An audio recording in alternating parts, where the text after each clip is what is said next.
Hello. इससे previous video में हम लोगों ने ऑर्गेनिक केमिस्ट्री में जो बायोमोलिक्यूल्स वाला कार्बोहाइड्रेट्स का चैप्टर था, उसमें हम लोगों ने देखा कि आखिर कैसे जो कार्बोहाइड्रेट है ग्लूकोज, जो भी डी ग्लूकोज था, उसमें हम लोगों ने किलेनी फिशर सिंथेसिस केएफएस जिसको शॉर्ट में बोलते हैं, उससे हम लोगों ने देखा कि कैसे आखिर ग्लूकोज का स्ट्रक्चर, डी ग्लूकोज का स्ट्रक्चर कैसा होता है और एल ग्लूकोज का स्ट्रक्चर कैसा होता है। बेसिकली आप लोगों को ये पता होना चाहिए कि जो हमारा डी ग्लूकोज है, डी ग्लूकोज का स्ट्रक्चर इस तरीके का, ये है हमारा डी ग्लूकोज। ये सब चीजें मैंने बता रखी हैं, आप लोग देख सकते हो। ये यहाँ लिखा भी हुआ है कि जो हमारा स्ट्रक्चर है, क्या बोलते हैं, डी ग्लूकोज का, वो इस तरीके का कुछ, और एल्डिहाइडिक ग्रुप उसमें प्रेजेंट होगा, और एल ग्लूकोज का स्ट्रक्चर ये होगा। फिर भी एक बार अगर शॉर्ट में अगर दिखाना चाहूँ तो समझ में आ जाएगा। ये देखो, CHO एल्डिहाइडिक ग्रुप है, एक कार्बन इधर, दूसरा इधर, तीसरा इधर, चौथा इधर, 4 कार्बन ये हो गए, पांचवा, छठा। तो ये OH ग्रुप दिख रहे हैं। राइट साइड जिसमें ज्यादा होते हैं वो डी ग्लूकोज होता है, कहा था मैंने। ये खाली शॉर्ट ट्रिक है, ये लिखना नहीं है, बस बता रहा हूँ। और OH ग्रुप कहाँ पर को होगा, अगर लेफ्ट साइड ज्यादा होगा तो एल ग्लूकोज, एल मतलब लेफ्ट, ऐसे करके इसको याद कर सकते हो। तो ये चीजें हम लोगों ने देखी थी। फिर ग्लूकोज का, डी ग्लूकोज का स्ट्रक्चर कुछ इस तरीके का मिल रहा था। बस तीसरी पोजीशन पे ध्यान देना है। फर्स्ट पोजीशन ये, दूसरी पोजीशन ये, तीसरी में क्या होगा, OH लेफ्ट साइड होगा और बाकी सब OH राइट साइड होगा, तो डी ग्लूकोज है। फिर मैंने कहा था कि cyclic hemi acetal structure of D glucose, जो साइक्लिक स्ट्रक्चर होता है डी ग्लूकोज का, उसको देख लेते हैं हम लोग कि उस पे एसिटल ग्रुप होगा, प्रेजेंट एसिटिल ग्रुप होगा, और हेमी साइक्लिक ग्रुप होगा, तब जाके उसको डी ग्लूकोज का साइक्लिक स्ट्रक्चर हो गए। तो उसके लिए हम लोगों को यहाँ पर को देखनी पड़ेंगे कुछ पॉइंट्स जो दे रखे हैं। आखिर हम लोगों को पता कैसे चला कि डी ग्लूकोज का जो स्ट्रक्चर है वो साइक्लिक फॉर्म में भी प्रेजेंट रहता है। तो साइक्लिक स्ट्रक्चर डी ग्लूकोज का, ये चेन वाला तो सभी ने देखा है कि एक कार्बन यहाँ होता है, एक कार्बन यहाँ, दूसरा, तीसरा, चौथा, पांचवा, छठा, 6 कार्बन होते हैं ग्लूकोज के मॉलिक्यूल में। लेकिन साइक्लिक स्ट्रक्चर होता है, साइक्लिक फॉर्म में जो ग्लूकोज की चेन होती है वो रहती है करके कैसे पता चला हम लोगों को डी ग्लूकोज के लिए। तो उसके लिए कुछ एविडेंसेस, कुछ सबूत जिसको बोल सकते हैं हम लोग। तो कैसे करके बता सकते हैं हम लोग, जो डी ग्लूकोज है वो ग्रिग्नार्ड रिएजेंट के साथ रिएक्शन नहीं देते। ग्रिग्नार्ड रिएजेंट जो होगा उसके साथ डी ग्लूकोज कोई भी रिएक्शन नहीं देगा, तो पहला प्रूफ तो ये हो गया।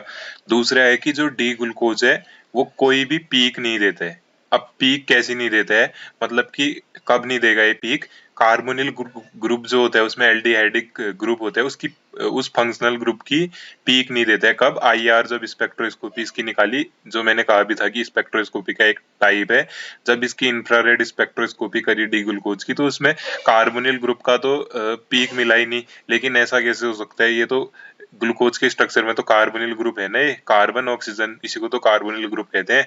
एल्कोहल को तो चलो छोड़ ही दो, उसकी बात तो भी हो नहीं रही है।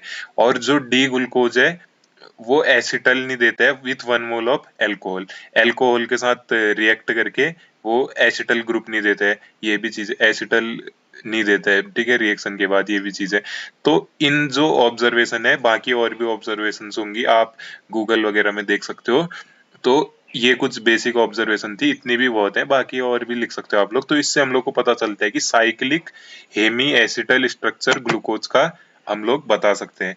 अब जो साइक्लिक हेमी एसिटल स्ट्रक्चर है ग्लूकोज का, सबसे पहले तो आप लोगों को क्या पता होना चाहिए कि ग्लूकोज का ये चेन वाला स्ट्रक्चर पता होना चाहिए। अगर ये पता नहीं होगा तो फिर इसके बाद आप कुछ नहीं कर सकते हो। अगर साइक्लिक स्ट्रक्चर बताने से पहले आप लोगों को सबसे पहले ये पता होना चाहिए कि ग्लूकोज का चेन, ओपन चेन स्ट्रक्चर कौन सा होता है। तो ये है सबसे पहले हमारे पास डी ग्लूकोज का। अभी सोचो कि ऐसा वाला स्ट्रक्चर है डी ग्लूकोज का, कौन सा वाला, ये वाले स्ट्रक्चर को सोचो अभी। लेकिन करना ये है कि जो आप लोग के पास कौन सा कार्बन है, first, second, third, fourth, fifth, जो फिफ्थ कार्बन है ऊपर की तरफ से और नीचे की तरफ से जो सेकंड कार्बन है, फर्स्ट सेकंड कार्बन है, उसका जो OH ग्रुप यहाँ पर को फ्री है, उसका हाइड्रोजन रिमूव करके ऊपर वाले कार्बन के साथ ज्वाइन कर देना है ऑक्सीजन को, और हाइड्रोजन हटा देना है।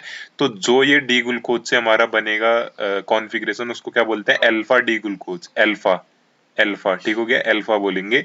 इस ऊपर वाले कार्बन से फिफ्थ वाले कार्बन को अटैच कर देंगे और हाइड्रोजन यहाँ से हटा देंगे, हो जाएगा इतना। अब क्या करना है आप लोगों को, ये देखो डी ग्लूकोज है हमारे पास, यहाँ पर को बना भी हुआ है डी ग्लूकोज। एक कार्बन, दूसरा कार्बन, तीसरा कार्बन, चौथा कार्बन, पांचवा कार्बन, छठा कार्बन, ऊपर से CHO ग्रुप लगा हुआ है, aldehyde group CH double bond O। करना क्या है, ये डबल बॉन्ड अगर टूटेगा, ये डबल बॉन्ड जब टूटेगा तो इसका हाइड्रोजन क्या होगा, ऑक्सीजन की तरफ नेगेटिव चार्ज आया तो इसका हाइड्रोजन H पॉजिटिव के फॉर्म में यहाँ जाके जुड़ जाएगा। ये देखो जुड़ गया, OH बन गया, OH। यहाँ जो हाइड्रोजन लगा हुआ था ना OH ग्रुप का, ये ऊपर लग गया तो OH बन गया, ऊपर डबल बॉन्ड टूट गया, सिंगल बॉन्ड OH हो गया। और यहाँ से जो O नेगेटिव है, ये ऊपर इस कार्बन के पास यहाँ पॉजिटिव चार्ज आया तो उसके साथ अटैच कर देना है, बस इतना कर देना है। तो जो कॉन्फ़िगरेशन हम लोग को यहाँ पर को मिलेगी उसको क्या बोलेंगे हम लोग, अल्फा डी ग्लूकोज बोल देंगे। लेकिन अगर हम लोगों को जो कॉन्फ़िगरेशन मिलेगी, इस टाइप की कॉन्फ़िगरेशन मिलेगी, ये देखो इस टाइप का है कुछ, ये OH ग्रुप इस तरफ और H ग्रुप इस तरफ और हाइड्रोजन CH2H, इसमें भी कहीं ना कहीं कॉन्फ़िगरेशन में चेंज है तो इसको बीटा डी ग्लूकोज बोल रहे हैं। लेकिन ये अल्फा और बीटा डी ग्लूकोज में अंतर होता है, वो साइक्लिक स्ट्रक्चर से पता चलेगा आप लोगों को। यहाँ पर को अभी बस इतना समझ लो कि OH अगर इस तरफ है तो अल्फा डी ग्लूकोज, OH अगर इस तरफ है लेफ्ट साइड है तो बीटा डी ग्लूकोज। लेकिन साइक्लिक स्ट्रक्चर से पता चलेगा, वो अभी आएगा हमारे पास। ये देखो Haworth structure of D glucose, Haworth structure of D glucose basically ये भी इम्पोर्टेंट है, ये दे भी रखे हैं हम लोगों को सिलेबस में कि ग्लूकोज का हम लोगों को चेन बताने हैं और उसकी क्लासिफिकेशन, ग्लूकोज के स्ट्रक्चर्स के बारे में बताने हैं। तो तब जाके ये चीज बता रहा हूँ मैं, चेन के बारे में बताने, उसका चेन लेंथनिंग, चेन शॉर्टनिंग करके भी है। तो हैवर्थ स्ट्रक्चर ऑफ डी ग्लूकोज जो होता है उससे पता चलेगा अभी अल्फा डी ग्लूकोज क्या है और बीटा डी ग्लूकोज क्या है। अभी तो नहीं पता चल रहा होगा कि अल्फा क्या है बीटा क्या है, ये तो खाली आइडिया लगा रहे हैं। अब देखो हैवर्थ स्ट्रक्चर में क्या होता है, साइक्लिक स्ट्रक्चर होता है। हैवर्थ कोई साइंटिस्ट होगा तो उसने बताया कि साइक्लिक हेमी एसिटल स्ट्रक्चर होते हैं जो डी ग्लूकोज का, वो 6 मेंबर रिंग के फॉर्म में दिखाया जा सकता है। यहाँ रिंग दिख रही है, ग्लूकोज की नहीं दिख रही है ना रिंग, अभी ओपन चेन स्ट्रक्चर है तो रिंग के फॉर्म में दिखा सकते हैं, बोल रहे 6 मेंबर रिंग, जैसे बेंजीन या साइक्लोहेक्सेन की होती है उस तरीके का। तो हैवर्थ ने स्ट्रक्चर दिया जिसको पाइरानोज स्ट्रक्चर भी बोलते हैं डी ग्लूकोज का। जैसे देखो सबसे पहले ऐसी रिंग बनाएंगे हम लोग, कितने कार्बन की, 1 कार्बन, गिनते रहना, 1 carbon, 2 carbon, 3 carbon, 4 carbon, 5 carbon, 5 carbon की रिंग बनाएंगे और बीच में यहाँ पर को ऑक्सीजन जोड़ देंगे, इसको बोलते हैं पाइरान रिंग। इतना याद हो जाएगा। अब अगली चीज देखो, अब हम लोग अल्फा और बीटा डी ग्लूकोज को इस रिंग में हम लोग को बताने, अब पता चलेगा अल्फा डी ग्लूकोज क्या है और बीटा डी ग्लूकोज क्या है। ये था हमारे पास अल्फा डी ग्लूकोज। सबसे पहले ग्लूकोज का स्ट्रक्चर बनाओगे, उस पे ऊपर OH को लगा दोगे, पहले CHO होता था ना, OH नहीं होता था, यहाँ से हाइड्रोजन हटाओगे जोड़ दोगे, बस इतना कर देना है 5वें कार्बन से। अब अल्फा डी ग्लूकोज का हम लोग साइक्लिक स्ट्रक्चर, तभी मैं कह रहा था अल्फा क्यों बोलने, देखो अल्फा कब बोलेंगे, जब यहाँ पर को देखो सबसे पहले तो करना क्या है आप लोग को, first carbon, second carbon, third carbon, fourth carbon, fifth, sixth carbon, ऐसे करके अरेंज करना है, first, second, third, fourth, fifth, clockwise ऐसे रिंग बना दोगे और नंबर डाल दोगे, डालना चाहो तो, नहीं तो आपकी मर्जी। और सिक्स्थ कार्बन में क्या लगा दोगे, CH2OH, ये वाला CH2OH ग्रुप, ध्यान देना है यहाँ पर को, और बनाओगे भी कॉपी में, तब जाके याद आएगा, तब जाके याद होगा। CH2OH ये यहाँ पर को लगा देने सिक्स्थ पोजीशन में। अब अल्फा डी ग्लूकोज कब बोलेंगे, जब ये जो OH ग्रुप है ना फर्स्ट पोजीशन में, ये नीचे की तरफ होगा। OH ग्रुप अगर नीचे की तरफ होगा तो उसको अल्फा डी ग्लूकोज बोलेंगे। अब देखो बीटा डी ग्लूकोज में OH कहाँ है, ऊपर की तरफ है, ये दिख रहा है पहले कार्बन में, OH ग्रुप नीचे की तरफ अल्फा वाले में, और बीटा वाले में OH ग्रुप ऊपर की तरफ दिख रहे हैं। बाकी चीजें सेम है, देखो H ऊपर OH नीचे, H ऊपर OH नीचे, OH ऊपर H नीचे, OH ऊपर H नीचे, H ऊपर OH, H ऊपर OH नीचे, CH2OH तो वैसा का वैसा ही है, बस पहले कार्बन पे अंतर है। तो ये ट्रिक ध्यान रखना। और बाकी बना कैसे सकते हो ना आप ये स्ट्रक्चर, तो कुछ नहीं करने, वैसे आइडिया आ ही जाएगा। अल्फा डी ग्लूकोज का जो साइक्लिक स्ट्रक्चर है, सारे हाइड्रोजन ऊपर की तरफ दिख रहे हैं, सारे हाइड्रोजन ऊपर की तरफ दिख रहे हैं, तो ये अल्फा डी ग्लूकोज, ये दिख रहे हैं ऊपर की तरफ सारे हाइड्रोजन, बस एक तीसरी पोजीशन पे OH है ऊपर की तरफ, और बाकी सारे हाइड्रोजन ऊपर की तरफ है। थर्ड पोजीशन पे ऊपर की तरफ OH क्यों है, ऐसे ध्यान रख सकते हो आप लोग। ये जितने भी यहाँ पर को है ना, ये वाले सब बाहर की तरफ है तो ये सब ऊपर की तरफ बना दोगे। तो देखो पहले कार्बन में क्या है, ऐसी, हाँ आसान है, देखो H ऊपर की तरफ है, दूसरे कार्बन में क्या है, H ऊपर की तरफ है, तीसरे कार्बन में क्या है, OH ऊपर की तरफ है, चौथे में क्या है, H ऊपर की तरफ है, पांचवें में क्या है, पांचवें में फिर ये कर देना है, कुछ नहीं CH2OH जोड़ना है, तब जाके वो चेंज आया रखे। और फिर ये चेयर कॉन्फर्मेशन है, इसको भी आप लोग ध्यान दे सकते हो कैसे करना है, कुछ नहीं, बस ये इक्वेटोरियल पोजीशन पे और एक्सियल पोजीशन पे हाइड्रोजन और OH, OH और हाइड्रोजन ऐसे करके 90 डिग्री के एंगल पे लगा देने CH2OH। जैसे ये है इसी से ये बनेगा, इसी वाले से ये बना रहे कि हम लोग यहाँ पर कोई अल्फा डी ग्लूकोज का बोट और चेयर कन्फर्मेशन भी ऐसे करके बना सकते हैं। बस इसको ध्यान देना ना, जैसे देखो पहला कार्बन ये है तो पहले कार्बन में क्या H ऊपर है ना, तो H ऊपर OH। ये देखो दूसरा कार्बन है, दूसरा कार्बन कहाँ पर को दे रखा है, ये H ऊपर OH नीचे। तीसरा कार्बन है OH ऊपर H नीचे, ऐसे करके। चौथा कार्बन है H ऊपर OH नीचे। पांचवा कार्बन है, पांचवें कार्बन में क्या है CH2OH भी लगे और H भी लगे, तो ऐसे करके। अब देखो बीटा डी ग्लूकोज तो आसान हो जाएगा। पहले तो बीटा डी ग्लूकोज का स्ट्रक्चर कैसे करके होगा, ये अल्फा इसी टाइप का है, बस ऊपर का OH इस तरफ लगाना है और कुछ नहीं करना है। बस क्या करना है, ये देखो ऐसे पहले 5 मेंबर की रिंग बना दोगे। OH कहाँ लगाओगे, पहली पोजीशन पे ऊपर की तरफ। OH कहाँ लगाएंगे, ऊपर की तरफ।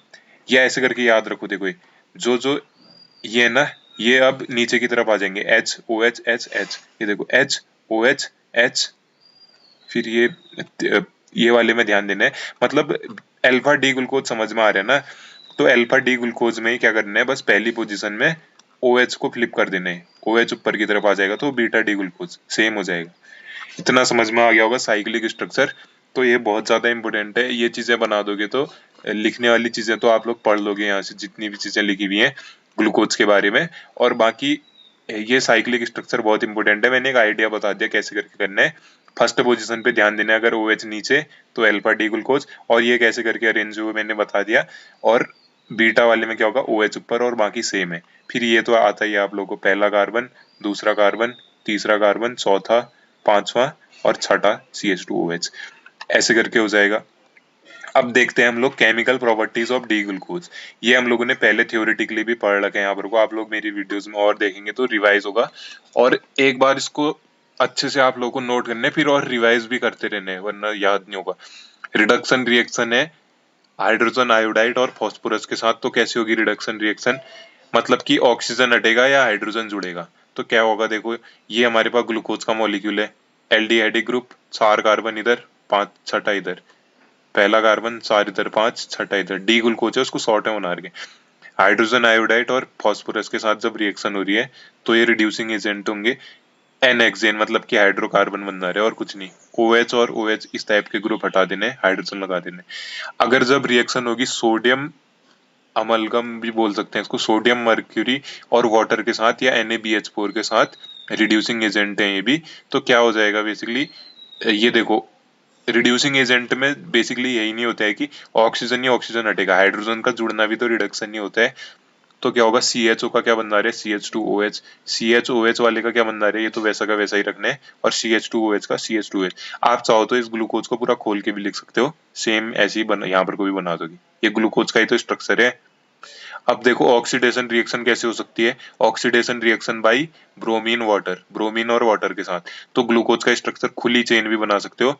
फिर जैसा यहाँ पर को बने है ना, ये बैलेंस ही मैच कर, मतलब जितने कार्बन हाइड्रोजन ऑक्सीजन लगे उतने ही, ज्यादा मत बना देना। ग्लूकोज का स्ट्रक्चर होगा। अब उसका ब्रोमीन और वाटर के साथ जब रिएक्शन करेंगे तो क्या बन जाएगा, ग्लूकामिक एसिड, ग्लूकेनिक एसिड, जो भी है इसका नाम देख लेंगे। CHO का क्या हो जा रहा है, COOH। बस कुछ नहीं करना है, CHO एल्डिहाइड का COOH बना देना है, तो ये क्या बन जाएगा, कार्बोक्सिलिक एसिड। इतना हो जाएगा। अब अगला देखो, मैं काफी शॉर्ट में बता रहे हैं, तब भी तुम लोगों को बोरियत हो रही होगी इसमें। Oxidation by HNO3। अब HNO3 के साथ जब ये है एक पहला ऑक्सीडेशन, तो इसका मतलब ब्रोमीन वाटर क्या है, माइल्ड ऑक्सीडाइजिंग एजेंट, क्योंकि ये अल्कोहल को ऑक्सीडाइज नहीं कर पा रहे ना, बस उसको ऑक्सीडाइज कर रहे हैं। ऊपर का एल्डिहाइडिक ग्रुप कार्बोनिल कंपाउंड को ऑक्सीडाइज कर रहे हैं, अल्कोहल को तो कुछ कर ही नहीं पा रहे, तो ये क्या हो गया, माइल्ड ऑक्सीडाइजिंग एजेंट। अब अगर ऑक्सीडेशन होगी HNO3 की प्रेजेंस में तो क्या बनेगा, देखो ग्लूकोज है, ये शॉर्ट में बना रखे ना ग्लूकोज, पहला कार्बन, 4 इधर है, 5 छठा, 50 और बता रहा हूँ। HNO3 के साथ रिएक्शन करेंगे तो स्ट्रॉन्ग ऑक्सीडाइजिंग एजेंट है, तो क्या बन जाएगा, ये क्या हो जाएगा, COOH बनेगा। हो गया ऑक्सीडेशन, ऑक्सीजन का जुड़ना है तो ऑक्सीडेशन हुआ। और नीचे देखो, नीचे भी क्या हो जाएगा, हाइड्रोजन हट के ऑक्सीजन आ जा रहे हैं, तो ग्लूकानिक, ग्लूकारिक एसिड जो भी है, ग्लूकोनिक ऊपर वाला होगा और नीचे वाला ग्लूकारिक एसिड है, नाम देख लेना। अब अगर रिएक्शन होगी NH2Z, मतलब कि ये नाइट्रोजन वाले एमोनिया वगैरह इन सब के साथ, तो क्या बनेगा, किस टाइप की चीजें बनेंगी। तो देखो ग्लूकोज का स्ट्रक्चर बनाओगे, पहले खोल के शॉर्ट बना रहे ना, CHO का होल 4 CH2OH, ग्लूकोज ही है। कंफ्यूजन हो जाना क्या जो बना दिया करके, ऐसे ग्लूकोज है ना, हो जाएगा एल्डिहाइड। अब देखो अगर NH2 के साथ रिएक्शन करेंगे, मतलब कि जो हमारे पास क्या है, ये मैंने पहले बताया था, इसका नाम हाइड्रोजीन है क्या, एक बार देखना पड़ेगा इसको। जब हाइड्रोजीन के साथ रिएक्शन करेंगे तो डी ग्लूकोज हाइड्राजोन बनेगा। हाइड्रोजीन के साथ रिएक्शन करेंगे तो डी ग्लूकोज हाइड्राजोन। क्या करने हैं, बस कुछ नहीं, ग्लूकोज का स्ट्रक्चर सीधा सीधा छाप दोगे यहाँ पर को, ऑक्सीजन को हटा के यहाँ पर को डबल बॉन्ड NNH2 लगा देना है। और अगर इसके साथ रिएक्शन होगी, एमीन हाइड्रोक्साइड है, क्या नाम है इसका, देख लेते हैं एक बार, नाम देख लेता हूँ। एमीन हाइड्रोक्साइड होता है, एड्स यहाँ पर कोई, देखो क्या होता है। एक तो डी ग्लूकोज, जब पहला वाला तो हाइड्रोजीन था, hydroxyl amine, sorry amine hydroxide बोल लो ना, हाइड्रोक्सिल एमीन के साथ जब रिएक्शन होगी, तो देखो हाइड्रोक्सिल एमीन के साथ जब रिएक्शन होगी, ये है हाइड्रोक्सिल एमीन, तो क्या बन जा रहे, डी ग्लूकोज ऑक्साइम बन जा रहे। कुछ नहीं करना है इसमें भी, पहले तो ये देखो सेम का सेम है ना, ग्लूकोज का स्ट्रक्चर ओपन पूरा खोल के भी लिख सकते हो इसको। तो ये है यहाँ पर को बन गया, डबल बॉन्ड NOH लगा देने और हाइड्रोजन वैसा का वैसा ही, तो डी ग्लूकोज ऑक्साइम बन गया। अब अगर सेम ही कार्बाजाइड के साथ रिएक्शन हो, NH2NH C डबल बॉन्ड हो NH2, यहाँ तो नाम दिया है सही कर रखे, तो क्या करना है, कुछ नहीं करना है, बस ये इस ग्रुप को जोड़ देना है, NNH C डबल बॉन्ड हो NH2, और यहाँ से ऑक्सीजन को हटाने। तो सब में एक चीज कॉमन देख रहे हो, जो भी रिएक्ट कर रहे हैं वो जुड़ जा रहे हैं, H2O मॉलिक्यूल बाहर हो रहे हैं। ये देखो, ये इसका ऑक्सीजन और यहाँ के दो हाइड्रोजन बाहर हो रहे हैं, तो ये ग्रुप यहाँ लग जा रहे हैं, NH2 वाला हाइड्रोजन तो हट जा रहे हैं। यहाँ से H2 और O अगर हटेगा, इसका H2 और O, तो क्या बनेगा, NOH लग जाएगा। यहाँ पर को देखो, इसका H2 और O निकलेगा तो ये जुड़ जाएगा, तो डी ग्लूकोज सेमी कार्बाजाइड इसका नाम होता है। पूरा इसको ओपन भी करके भी लिख सकते हो। लेकिन अगर डी ग्लूकोज रिएक्ट करेगा 4 डाई नाइट्रोफेनिल हाइड्रोजन के साथ, अब इसको देख के कंफ्यूज मत होना, कुछ नहीं करना है, H2, इसका H2 इसके ऑक्सीजन के साथ रिएक्ट करके H2O, बस पूरा का पूरा छाप दोगे इस वाले स्ट्रक्चर को, यहाँ पर को इसके नाइट्रोजन के सिरे से जोड़ के बस पूरा छाप देना है, 2,4 डाई नाइट्रोफेनिल हाइड्रोजन, डी ग्लूकोज का स्ट्रक्चर है। अब अगर रिएक्शन भी हाइड्रोजन साइनाइड के साथ, तो क्या बनेगा, बेसिकली ग्लूकोज था, HCN के साथ रिएक्शन करी तो क्या होगा, एक तो ग्लूकोनोनाइट्राइल बन रहे हैं। कैसे बन रहे हैं देखो, ये तो पूरा का पूरा सेम है, पूरा सेम है ग्लूकोज का स्ट्रक्चर, और क्या करना है, ऊपर से CN लगा देना है। कार्बन कितने, चार चार इधर है, पांचवा छठा 7 कार्बन कैसे हो रहे हैं यार, चलो जो भी है इसको देख लेना। क्या करना है, यहाँ पर को कार्बन सेम के सेम लगाने, ऊपर से CN ग्रुप जोड़ लगे, जहां तक मेरे को लग रहे हैं। क्या कर रखे, इसके ऑक्सीजन के साथ ये हाइड्रोजन जोड़े और ये CN ग्रुप इस कार्बन के साथ जोड़ दिया, ये CN ग्रुप ऊपर जोड़ दिया इधर, और हाइड्रोजन इस ऑक्सीजन के साथ जोड़ दिए, दिख रहे हैं, OH तभी बने। दूसरे वाले में क्या कर सकते हैं हम लोग, दूसरे वाले में क्या कर रखे, अच्छा दूसरे वाले में कुछ नहीं कर रखे, बस इसको OH को इस तरफ फ्लिप कर दिया, H उस तरफ OH इस तरफ, तो समझ में आ रहा है ये H कहाँ जुड़े है इस ऑक्सीजन के, यहाँ CN कहाँ जुड़े है इस कार्बन के साथ, तब जाके ये बन रहे। अब अगर रिएक्शन होगी CH3S, ये क्या है, एसिटिल क्लोराइड या एसिटिक, जो हमारे पास क्या है, एसिटिक एनहाइड्राइड बोलते हैं इसको, इसके साथ जब रिएक्शन होगी ग्लूकोज की, तो क्या बनेगा, एसिटिल क्लोराइड के साथ 5 HCl के मोल बाहर हो रहे हैं बोल रहे हैं। ये देखो एसिटिल ग्रुप यहाँ पर कुछ जुड़ जा रहे हैं, हाइड्रोजन निकल रहे हैं इधर से, और AC एसिटिल ग्रुप जुड़ जा रहे हैं, 3 ट्राइस जुड़ रहे हैं, और नीचे भी एल्कोहल का ग्रुप हटके एसिटिल जुड़ रहा है, और ऊपर भी हाइड्रोजन हटके एसिटिल। तो एक चीज देख रहे हो आप लोग, एसिटिल ग्रुप कौन सा होगा, CH3CO, ये CH3CO वाला ग्रुप जुड़ जा रहा है हर जगह हाइड्रोजन हटा के, और पेंटा एसिटिल एल्फा डी ग्लूकोज बोल रहे हैं इसको। लेकिन अगर इसके साथ रिएक्शन होगी, जो ये हमारे पास कंपाउंड है एसिटिल एनहाइड्राइड होते हैं, जो भी इसका नाम है अभी मेरे को याद नहीं आ रहा है, CH3 C double bond O C double bond O CH3 इसके साथ, तो सब जगह से हाइड्रोजन हटा के यहाँ भी एसिटिल लगाने, यहाँ भी एसिटिल लगाएंगे तो क्या बनेगा, पेंटा एसिटिल एल्फा डी ग्लूकोज। ऊपर की जैसी रिएक्शन है, कार्बोक्सिलिक एसिड बाहर हो रहे हैं, इसको कुछ बोलते हैं, कार्बोक्सिलिक एसिड का ही कुछ है, वैसा ही लग रहा है ना। अब अगर रिएक्शन होगी अल्कोहल के साथ तो क्या बनेगा, देखना, पहला कार्बन 3 कार्बन, वही है ग्लूकोज है, वाला ग्लूकोज है जिससे साइक्लिक चेन बनते हैं alpha D glucose. CH3OH alcohol के साथ रिएक्शन करी तो क्या बना, Maithil alpha D glucose. Maithil कैसे बना, ऑक्सीजन के साथ CH3 जुड़ा है, देखो ये ऊपर, यहाँ ध्यान देना। मैथिल अल्फा डी ग्लूकोज जिसको एसिटिल भी बोलते हैं। रिएक्शन है हमारी फेनिल हाइड्राजीन के साथ रिएक्शन, ओसाजोन फॉर्मेशन रिएक्शन, ये सिलेबस में भी दे रखी है। तो ये सारी रिएक्शन इंपोर्टेंट है, ये वाली तो सिलेबस में भी दे रखी है। ओसाजोन फॉर्मेशन रिएक्शन देखना, अगर ग्लूकोज रिएक्ट करे फेनिल हाइड्रोजन के साथ, जब डी ग्लूकोज रिएक्ट करता है फेनिल हाइड्रोजन के साथ तो क्या फॉर्मेशन होता है, डी ग्लूकोज फेनिल हाइड्रोजन। लेकिन डी ग्लूकोज जब रिएक्ट करते हैं सब बहुत ज्यादा हाइड्रोजन के साथ तो क्या बनते हैं वहां पर को, ग्लूकोसाजोन बनता है। और इस रिएक्शन को ओसाजोन फॉर्मेशन रिएक्शन भी बोलते हैं। जैसे डी ग्लूकोज है सबसे पहले, अगर कम अमाउंट में क्या है हमारे पास, ये फेनिल हाइड्रोजन है, फेनिल हाइड्रोजन हो गया, फेनिल ग्रुप है ना C6H5 और हाइड्रोजन डेरिवेटिव जुड़ा है NH2 तो वाटर बाहर निकलेगा और इसको जोड़ देने, बता ही रखे मैंने, नाइट्रोजन से NNHC6H5, बस ये डी ग्लूकोज फेनिल हाइड्रोजन बन रहा है। लेकिन अगर बहुत ज्यादा इसके साथ जुड़ जाए फेनिल हाइड्रोजन के साथ तो क्या बनेगा, डी ग्लूकोज अगर रिएक्ट करे तो H2O बाहर हो जाएगा और NH3 और C6H5NH2 तो क्या बनेगा यहाँ पर को NNHC6H5, NNHC6H5 ऊपर भी लगाने ये डबल बॉन्ड के साथ NNHC6H5, इस वाले कार्बन पे भी लगाने और बाकी सेम रहने देने। यहाँ पर को क्लियर नहीं होगा तो NNHC6H5 NNHC6H5 है, डबल बॉन्ड ऑक्सीजन हटाए NNHC6H5, यहाँ पर को OH हटाए, ये पूरा ही हटा रखे H2O तो डबल बॉन्ड NC6H5। ये इससे देखने की समझने की कोशिश करना। ये हमारे पास ग्लूकोज का स्ट्रक्चर है। जेड क्या होगा यहाँ पर को, जितने भी ग्लूकोज के कार्बन बने, 4 कार्बन बचे ना, 2 तो ऊपर आ गए, तो H2O जब ये हटा तो क्या बन गया, ये डबल बॉन्ड NNHC6H5 ये जुड़ गया और बाकी जेड क्या लगा हुआ है जो ग्रुप है। और फिर अगर ये यहाँ से दोबारा से H2O बाहर हो रहा है, ये हाइड्रोजन जब यहाँ से बाहर हो रहा है तो डबल बॉन्ड कहाँ शिफ्ट हो रहा है, इस तरफ, तो डबल बॉन्ड ऑक्सीजन बन जा रहा है, इस तरीके का बन रहा है कुछ प्रोडक्ट।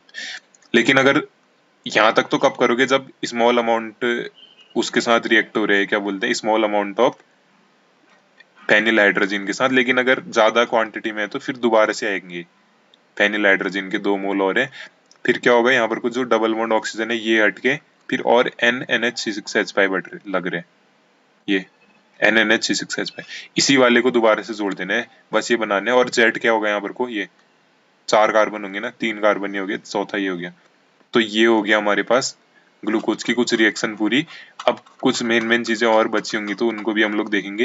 लास्ट वाली ओसाजोन वाली देख लेना, उसका मैकेनिज्म भी इम्पोर्टेंट है और रिएक्शन में कुछ हो नहीं रहा है, बस आसान सी रिएक्शन है, ग्लूकोज बनाने है, इसको याद करना है, 2 बार बोलना सुबह शाम, NNH2C6H5 NNH2C6H5 याद हो जाएगा। फेनिल हाइड्रोजन जोड़ देना है, बस हो गया, जोड़ना है, इसमें 2 जगह जोड़ना है, बस क्या करना है, ग्लूकोज का खुला स्ट्रक्चर बनाओ ना, कौन कह रहा है ऐसा बनाओ स्ट्रक्चर, ओपन स्ट्रक्चर बनाओ, पूरा स्ट्रक्चर दिखाओ उसका। तो मुझे लगता है कि ये रिएक्शन समझ में आई होंगी और इसको नोट भी करते रहे और जब रिवाइज करोगे तो तब समझ में आ जाएगा। Thank you.